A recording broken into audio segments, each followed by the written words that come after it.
Borthakur IAS academy প্ৰস্তুতি আৰু অধ্যয়নৰ নিৰ্ভৰযোগ্য ঠিকনা Borthakur IAS academy.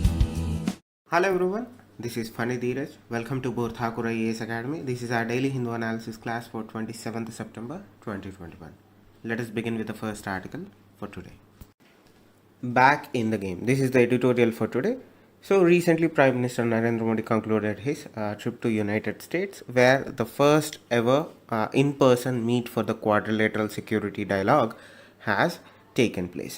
So prior to that, there is a lot of issues that took place before this meet had taken place in Washington DC in United States. So we discussed that in terms of AUKUS or whatever it is. Now let us understand what the overall outcome of the trip of our Prime Minister has been to United States. See, the first thing, let us be clear, there hasn't been major announcements in terms of policy issues or agreements between both of our countries. So let us understand what are the outstanding issues that we have with the United States. The first and foremost is the trade pact. Recently, our minister came out, our trade and commerce minister came out and said that US had essentially abandoned the FTA agreement talks, free trade agreement that we were negotiating with the US for the past few years. The US suddenly rose up and said we are no longer interested in pursuing a free trade agreement with India, hence we are walking out of the talks. So essentially what has happened with that decision of the United States was India has been forced to pursue individual deals with United States. That is the first thing. Second issue, outstanding issue, is the vaccine issue, because remember when India was going through its deadly COVID-19 second wave, we needed raw materials to manufacture vaccines. The first thing that we did was in order to address our own bottlenecks, right, vaccine production bottlenecks, we suspended our vaccine export program called Vaccine Maitri. Subsequently, for retaliation or not, we are not going to speculate that, but what happened later was the American government also invoked its Defense Production Act, where they shut down export of raw materials for vaccine manufacture, where they were saying that we were going to prioritize our own domestic vaccine programs or production lines, and we are not going to export any raw materials to India, not only India, to any other country, but insert India here, because remember, India is the largest vaccine manufacturer in the world. So that was the other issue. The third issue was the criticism of democracy or whatever democracy, where we saw certain statements being made, but nonetheless that was issue that was though underlying but did not dominate the negotiations between or the talks between India and United States leader. There was one instance where the vice president, though not equal counterpart of Prime Minister Modi, in terms of hierarchy, Prime Minister stands with President of United States. They both are equal. They can talk, they can so that is the hierarchy works. In terms of Vice President Kamala Harris, she is not the equal counterpart of Prime Minister or the role of Prime Minister.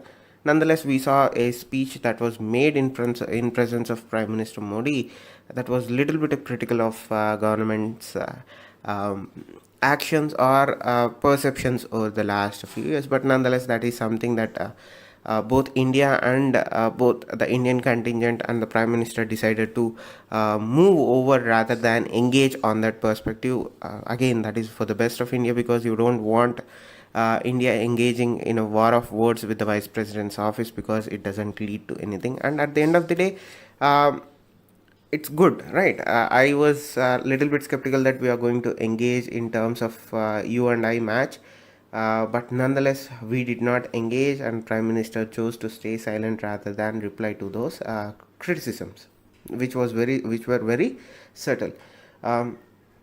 But nonetheless that was one issue. The third and the fourth issue is the AUKUS, right? AUKUS, where United States, UK and Australia came together as a trilateral security alliance, and based on that agreement they came to a conclusion that the US and UK are going to supply nuclear technology to particularly nuclear propulsion technology for submarines to Australia. So these were the hot issues or issues of contentions that were taking place at that point of time when Prime Minister visited both New York and Washington DC. So what is the outcome has been, or what has been the outcome? So India had this policy approach towards the West, particularly United States, where it was primarily dominated or predominantly dominated by military dimension.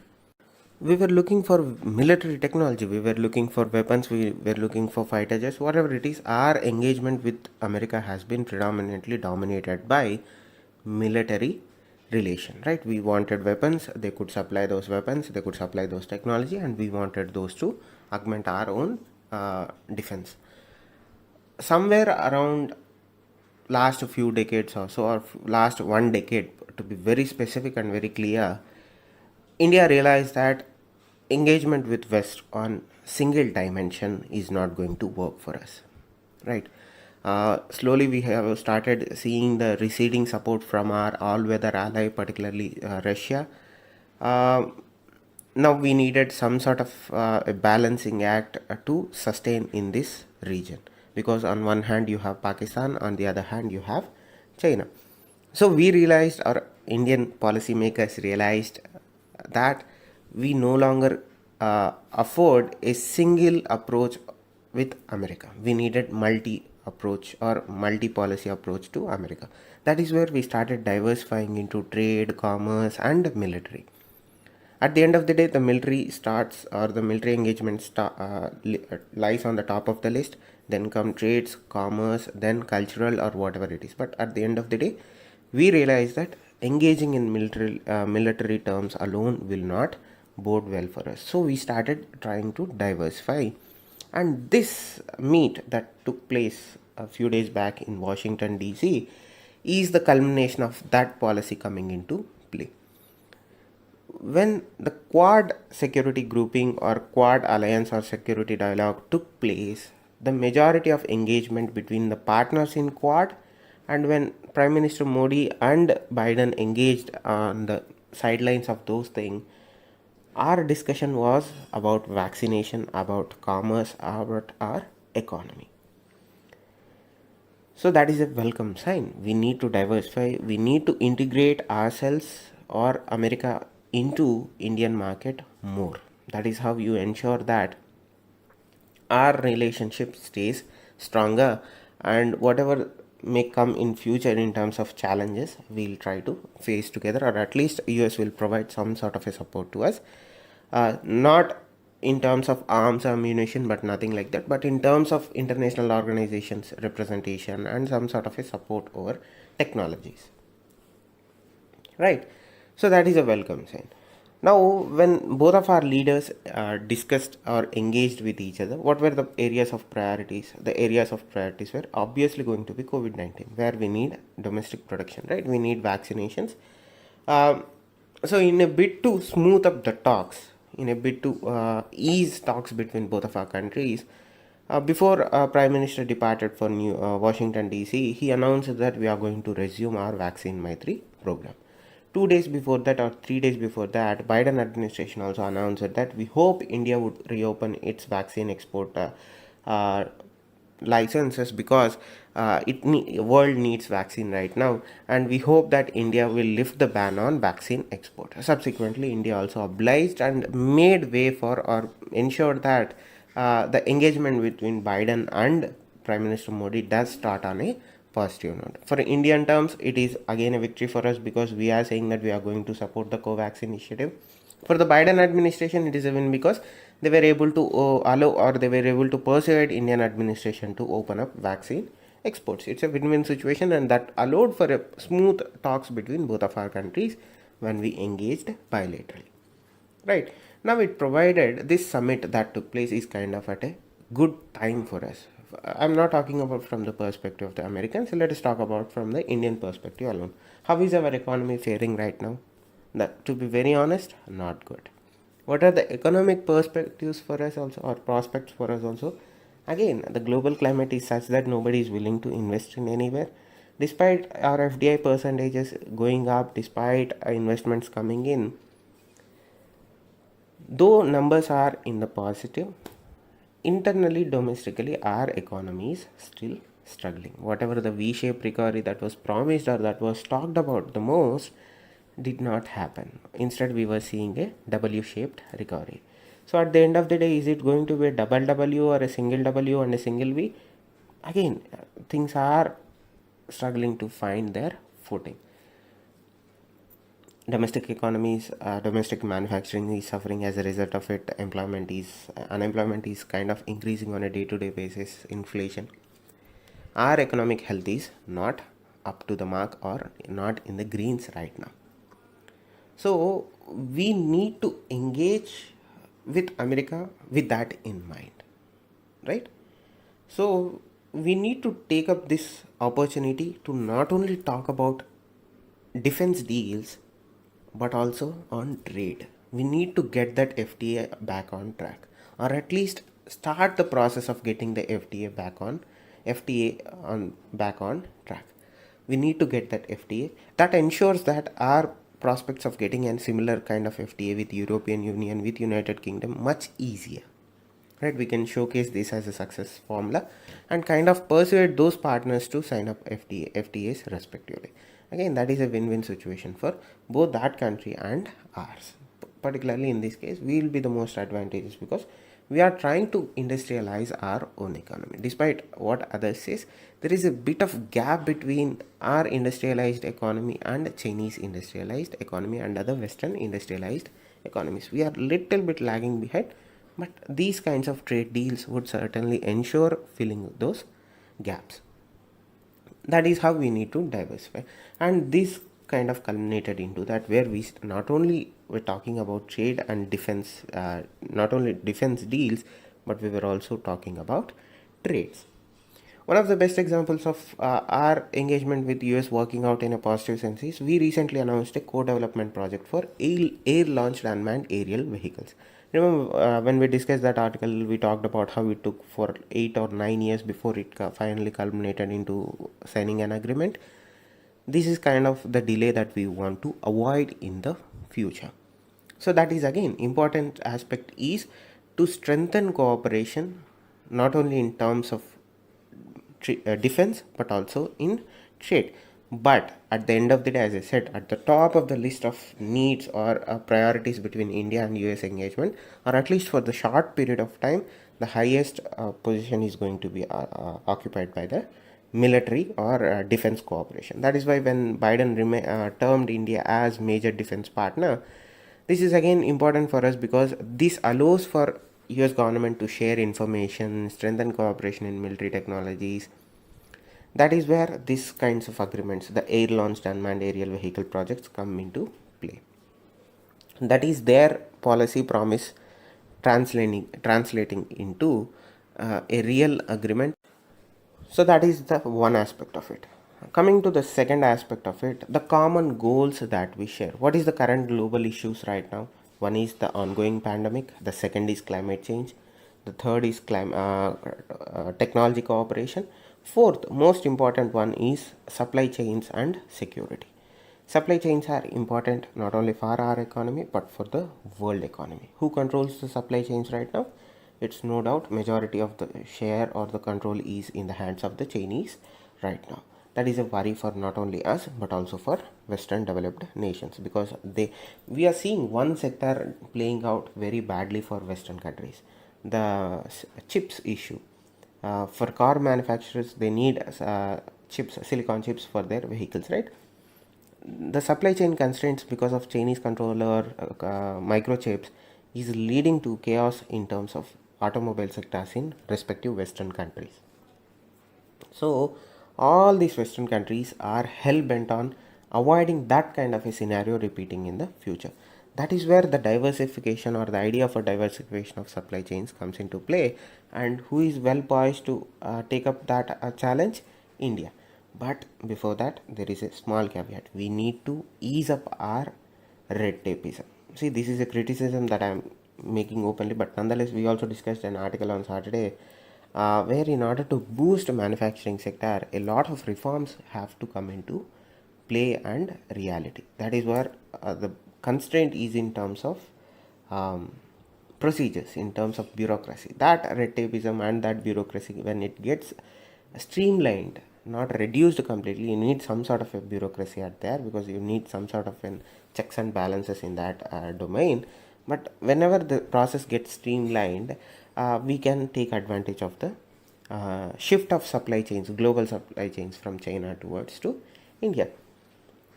So that is one area. So these are the areas where we are trying to cooperate, and where we are finding common footing in terms of security is a free and open Indo-Pacific region.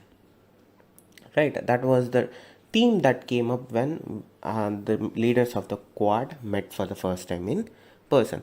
Right, when the virtual meet happened in March of 2021, one of the focus area was on Indo-Pacific region. The second area of focus was on climate change. Now, this meet, as I said, comes after a little bit of turbulence in the region, particularly in terms of the AUKUS grouping. In India, there are two camps of policymakers, or whatever you call them. There are two camps in the government. One, they are happy that AUKUS is taking place. The second, they are not happy that AUKUS had happened. Because one camp which is happy with AUKUS, they are saying that this brings the balance into Indo-Pacific region. Right, because with Australia having nuclear powered submarines, it kind of increases their capability. It is a force multiplier for them. Certainly, they are going to use it to challenge the hegemony by the Chinese Navy, PLA Navy in the Indo-Pacific region. That is one camp, and they are also saying that India doesn't need to worry about AUKUS grouping, because the goals and the themes of Quad are different from the goals and theme of the AUKUS. That is one camp which is happy with AUKUS, meaning Australia getting nuclear submarines. The second camp, which is sad in the sense they are not happy with the AUKUS grouping, is they are worried that with the AUKUS grouping, the priority attention being given to Quad by the US and other allies is going to diminish. Right? They are saying that France, which has been a very important NATO ally, and not only NATO ally but an all-weather ally for America for a long period of time, if they were willing to cut out France from the AUKUS grouping by way of providing nuclear technology to Australia, what is the case with a lesser ally, that is India? When you compare India and France in terms of how far or what is the rank of France or India for US, certainly France would be ranked higher compared to India in terms of allies. So they are worried that if that is the case with France, what is the case with, or what will be the case with India? So again, they are worried. The worries or the predominant concern seems to be hanging around the Quad grouping that would water down the themes or the goals of Quad. But again, this meet took place in that background where they were assuring that despite AUKUS happening, despite US getting Australia getting nuclear submarines, Quad grouping is going to stay strong. And one more worry that some sections of Indian policymakers or observers or strategists or whatever you call them has is, if Australia gets that kind of technology in Indo-Pacific region, they are getting the technology at a point in time where India is also pursuing similar technologies with the help of Russians. We have Arihant, we have Chakra, but we are still in the initial stages of deploying those submarines or those technologies in Indo-Pacific region. We have yet to find our own footing of nuclear subs in this region. So what would be happening in future is, even before India could fully deploy its nuclear fleet in this region and the surrounding waters, Australia would have already launched at least few subs, gaining dominance in the region. So that is the worry here. Even before we are finding dominance in Indo-Pacific region in terms of nuclear subs, Australia will be able to find its own footing there. So that is one kind of a worry. But again, this is not important for exam, but at least that is what the idea or worry behind some sections opposing the AUKUS deal altogether with Quad in their sight. So in conclusion, there are currently challenges in the region. There are challenges in terms of India's engagement with the US. But we need to understand there is more to gain by cooperating with US, or at least for a while maintaining some sort of an independence, or at least a policy independence, uh, for our own growth and for also regional stability. So India through Quad is kind of doing the balancing act. We are in Quad despite knowing that we are not going to get all the things that were promised to us, so that we are in good leagues with the United States. So that is one area we need to utilize, or that is one positive approach that we need to utilize, so that we revival our own economy. We kind of bring back trade into the discussion. We diversify our engagement with the Americans, right? We need to deepen our cooperation with not only the US but also with other Quad partners, and we need to ensure and engage on the what do you call merits of cooperation, that is through vaccines or to trade, or by using Quad as a platform to further our own growth in all spheres of our engagement with those countries. So moving on, Beijing Lhasa Key Road Link completed. So this comes on the heels of China launching a high-speed rail network connecting Lhasa with a region called Nangchi. Now these locations are all strategically located in Tibetan region, right? A Tibetan autonomous region, closer to Arunachal Pradesh and along our LAC. China has been rapidly developing its border infrastructure, both in terms of road connectivity and increasing rail connectivity too. Again, though these projects are termed as civilian projects, they are again can be used and will be used for military deployments. When you have road connectivity, when you have a train connectivity from Western Command to Eastern Command, from Eastern Theater to Western Theater, again this allows for troop movement or bringing in reinforcements, bringing in equipment at a much faster pace. In that direction, China has completed a key section of Beijing Lhasa Expressway, which is a 295-kilometer stretch from Lhasa to Nagpur. Again, this section is part of a Beijing Lhasa Expressway that links Lhasa to the capital of Tibetan Autonomous Region to the north. Right? They are connecting Beijing to Tibet, capital to capital. Now, as I said, this also connects Central Theatre Command with Western Theatre Command. Again, this is responsible for border with India. Recently, we saw a lot of changes in Western Theatre Command rank officers, where the control has been, or the leadership of Western Theatre Command had been changed 3 or 4 times in the last 1 year alone, because apparently Xi Jinping wasn't happy with how the leaders of Western Theatre Command or the commanders of Western Theatre Command were behaving in that regards. Now, both sides are developing border infrastructure in a rapid fashion. China has the upper hand in this regard. They have been developing their border infrastructure comparatively more years than India. We would have hoped that we would be doing that, but nonetheless, we were late to the party in that sense. Now we are course correcting. Now, not only military infrastructure is being built in northeastern states or in our border LAC area, civilian infrastructure has also picked up its pace. But nonetheless, this is just an update as to, though it looks like the standoff has cooled off, but both sides are actively reinforcing their positions. Both sides are actively augmenting their positions by way of bringing in troops, by way of rotating troops, and by way of improving and building new infrastructure in border areas. This is one of other high profile projects that China completed in the recent time, particularly in this direction in Tibetan region facing our LAC. This is not the only one. There are other projects also. Projects increase their accessibility to that contested areas with India. Moving on to the next article, CJI backs 50% quota for women in judiciary. We discussed and 2 or 3 points in the past where representation of women in Indian judiciary has been abysmal, right?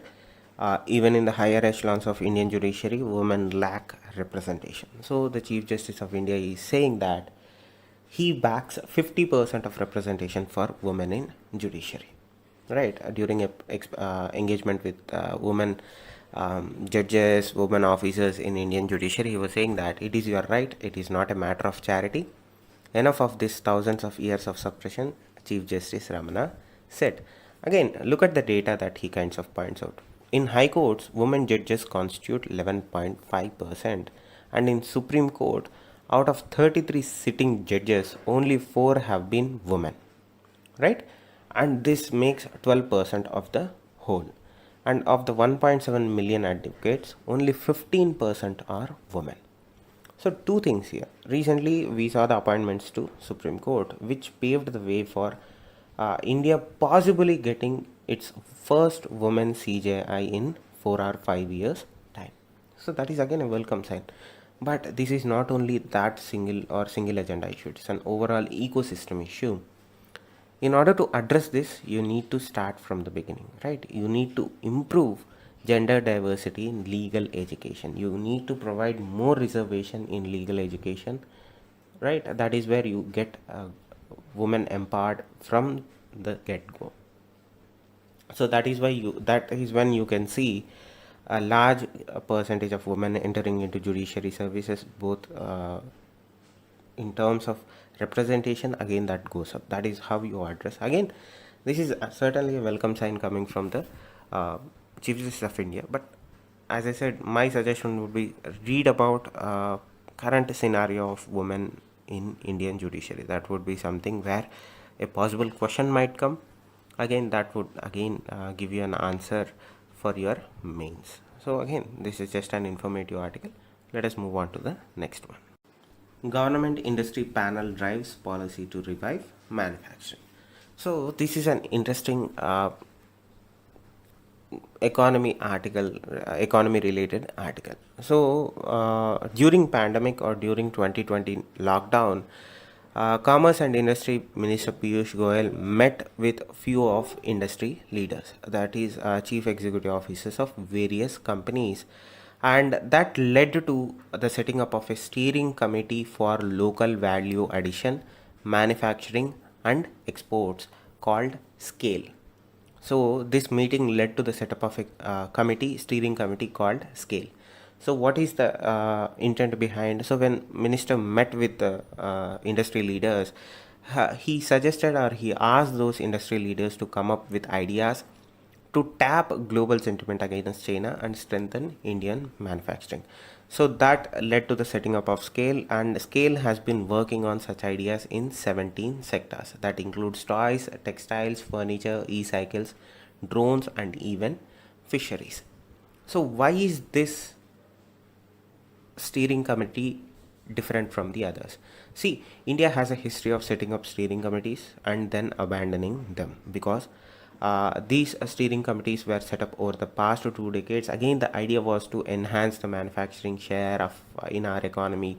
But what tends to happen is, whenever these steering committees come up with recommendations, the political dispensation or for whatever reason, those recommendations do not get followed through. As a result of it, they gather dust, and again there would be no positive outcome of those steering committees. But the SCALE group is different for a few reasons. First, compared to past steering committees that were set up to enhance the share of manufacturing in Indian economy, this steering committee does not have any deadlines. They don't submit drafts, and they do not submit reports. These committees have been notorious for submitting voluminous reports, but this SCALE steering committee or SCALE group does not give up or publish any reports. At best, they'll give a PPT presentation, and that too if you are kind of lucky. So, but nonetheless, you don't get deadlines. There are no deadlines. There are no draft resolutions or draft suggestions, and there are no reports. That is the first differentiator with this steering committee compared to that were set up in the past. The second, they do not gather ideas from various sectoral players and they mush them together and submit it to the government. They are not going to go to each and individual sectoral player and asking what is your idea, what is your idea, what is your idea. They are saying and combining them, making a mishmash out of it and submitting it to the government. The third, this is the most important one, right? They are going through a rigorous process of consultations. See, each sector has different players with different agendas and goals. So in the second agenda, you said that we talked about gather up ideas from various sectoral players. What tends to happen is each individual industry or sector has different operators in them. Each operator in that sector has different ideas and different end goals. No two sector leaders or no two players in sector share similar goals or similar ideas.